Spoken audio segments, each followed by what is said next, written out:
A new synthetic killer drug known as Flakka is spreading rapidly across the United States and already causing an epidemic of overdose fatalities and acts of violence. We're talking about Flakka. Flakka. The drug is called Flakka. Some have dubbed it the insanity drug. And it's everywhere. It's been described as the scariest drug in the world. More powerful than heroin or cocaine. This is a synthetic drug that can alter your state of mind, raising excited delirium, body temperature, and literally losing their mind. They're all experiencing like superhuman kind of strengths. Or it takes 6 policemen to hold them down. That's a problem. Psychotic breakdowns, hallucinations, aggressive, violent behavior, Cannibalism and self-mutilation. indiscriminate violence. When Flakka takes over, we are living in the context of the end of the age. We are a nation under judgment.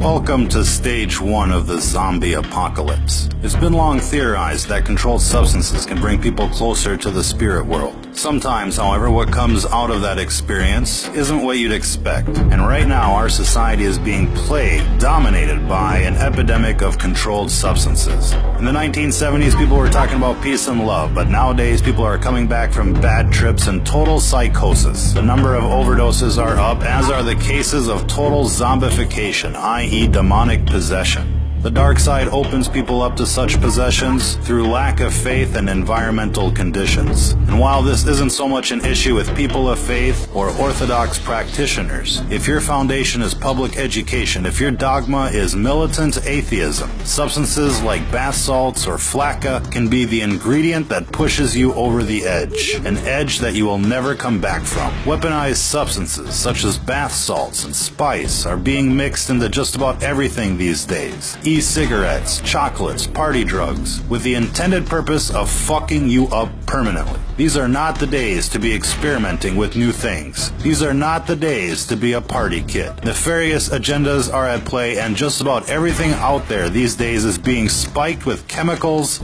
to do you in. This recent craze of legal highs, for example, has become epidemic in proportion. Coupled with the outbreak of pharmaceutical abuse, heroin abuse, meth abuse, this all has the potential to doom an entire generation like never before. Our message is clear. Don't be a guinea pig. Whatever is out there circulating on the streets these days is experimental in nature. Cities are receiving experimental batches so that the effects can be recorded and analyzed. Now, we'd like to think that most of you out there have the common sense to avoid these types of substances. But if not, let this be a fair warning to you. If what you're into is not 100% natural, if your surroundings and mental state is not 100% positive, whatever you're thinking about is not worth the experimentation. Even alcohol has the potential of channeling in evil spirits. If you go to a liquor store in British English societies, hard liquor is called spirits, and it's called spirits for a very good reason. Again, these are gateway substances, and when they're added to the atheist psyche, anything is possible. If you've ever seen somebody turn bright red while drinking, you're basically watching demonic forces take over. Most times, the affected individuals are unaware, and while most of us dismiss their drunken behavior as simply being drunken behavior, there is something else going on. The dark side is constantly trying to induce what's called mutation by design. It's the main reason why everything you buy is laced with chemical or unnatural substances. They call the food GMOs, with the intended purpose of changing the composition of people from a natural state to an unnatural state, from a natural vibration to an unnatural vibration. And while this gets into the metaphysics of the world at large, what you're seeing here isn't natural,